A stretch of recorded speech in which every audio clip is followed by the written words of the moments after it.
Welcome back to another edition of Talk Nerdy to Me, coming to you from the Zia Comics broadcasting lair in beautiful downtown Las Cruces.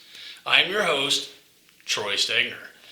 Before I get into this review, I'm going to ask you for one thing. Subscribe to this channel. It helps us out a lot. Pandering over. Looky, comic bookie.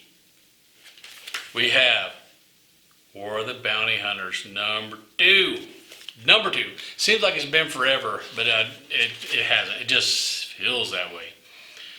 The cover, man, it says quite a bit. You got Boba, you got Slave One, which I guess they're changing the name to Boba Fett's Starship to be PC. You got Jabba, and you got old Han there, Han Solo. So, if you've been keeping up with War of the Bounty Hunters, you know Crimson Dawn has Mr. Solo, and they are auctioning him off, and they have invited every villain, mobster you could think of in the Star Wars universe to come and bid on him. And not just that, but you don't have just Jabba, you have a bunch of the Hutt clan. If you don't know about the Hutts, they might look like a big snail slug. They're pretty formidable, man. They are just crazy strong, and you know they start out. They didn't get born that big. They start out small, and they grow. There's actually been, I believe, one Hutt that became a Jedi, long time ago, and they lived for a long time too. I believe it was Beldorian, the Hutt Jedi, who, surprise, turned to the dark side because he's a Hutt. Who didn't see that coming, right? Anyway, I digress. So the Hutts are there too, bidding.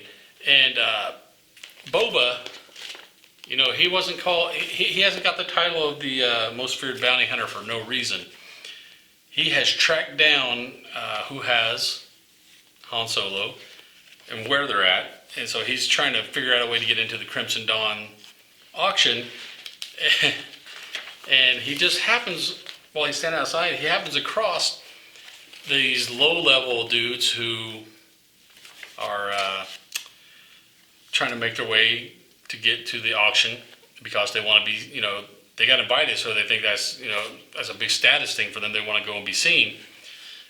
Problem is, they cross paths with Boba. He needs a way in, so he's like, hey, I'm going to need your invitation, and I'm going to need that cloak. But before he can get it from him, he gets wrapped up. Somebody wraps him up, man. And, you know, Boba's like, oh, come on. And he looks. Guess who? It's Bosk. You're probably going to see a lot of these other bounty hunters because Jabba put a bounty on Boba because he thinks Boba kind of cheated him out of Han Solo. Boba, in typical Boba fashion, escapes from Bosk having him roped up. And there's a big explosion. And, you know, Boba tells him, hey, man, looks like you got no legs. Hey, Lieutenant Diane, Lieutenant Bosk, you got no legs. So he blowed up his legs, and Bosk tells him, hey, I'm Transdoshan. I'll grow more. They're like lizard-type people. And he ties up Bosk to a rock out there, and Bosk is like, hey, man, I'm cold-blooded. If you leave me out here, I'm going to die. And Boba's like, hey, funny thing about that? I'm cold-blooded too. Peace out. Left him tied up there. But you know, Bosk did try to hook him up.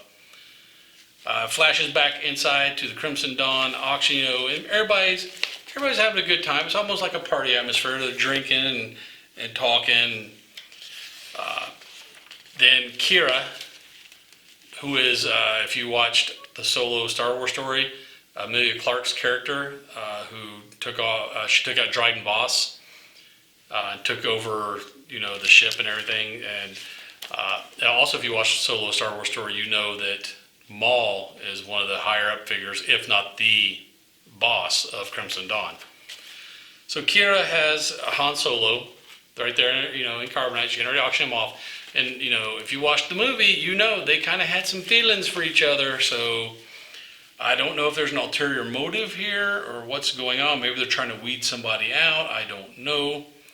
I'm sure we'll find out later. So they start the bidding, and bidding's going strong. I think they get to like 400,000. Jabba is tired of the back and forth bidding. He's just like, you know what? million credits. And Boba is standing back and he's like, really? Because that's more than you were going to pay me to bring him to you, man. Not cool, not cool. So yeah, you know, and Boba is, not Boba, Jabba is like, yeah, I won. Wrap him up, we'll pick him up and take him home. Yeah, I almost forgot about these guys here. Leia, Chewie, and Lando. With Luke, Luke is somewhere else. They're communicating to him. They're saying, hey, hold on, we ran into a problem. And Luke's, oh, what's going on? Leia's like, hey, you know what, I'm going to have to call you back. So Boba is, you know, he's got him right there at gunpoint. And they're trying to tell him, you know, we're here to save him. And Boba's like, nope, I'm taking him. And that is about the time that Jabba puts his $1 million bid in, credit bid. He says, yep, wrap him up. I'm taking him home. It's mine. And then, bam, Big Daddy Vader right there pops in. He's like, no. Actually, Solo's mine. I'm going to be taking him. And, you know, it ends with Boba is kind of off in the shadows. Like, yeah, we'll see. So, I mean, obviously Darth Vader does not scare Boba, at least not in this issue. And Vader, he doesn't have the normal stormtroopers with him. Take a look. Those is black suits, man. And they're not the black suit pilot outfits either. Those are like the oh crap, what they call them, like the Death Troopers. So yeah, Darth came. He means business, and he's coming to pick up Mr. Soule. I don't know why he would want Han Solo, since he's the one who handed him over to Boba to take to Jabba. I don't know. Maybe the Emperor had a better idea. He's like, hey, you know what? Han Solo has some information, man. We need to thaw that guy out and talk to him. That's just me guessing. I don't know. Either way, I'm sticking with my guns on this. War of the Bounty Hunters. Subscribe. It's add it to your subscribe list if you haven't. It's definitely worth it. You're going to see a ton of the other bounty hunters, I'm sure, before it's over with.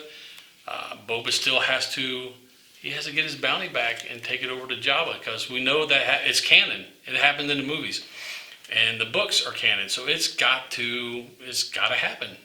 It's just, there's no other way around it. Canon. So there you have it, man. My review for War of the Bounty Hunters #2. Definitely worth it. Subscribe. You're going to like it. If you like that review and you'd like to see more like it, subscribe, man. It's free. It don't cost you nothing. Just click the button. It helps us a lot.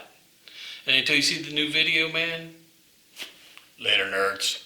Get nerdy with me. Tell me what game that you get on. Is it card or read? What kind of class do you play, girl? In an RPG?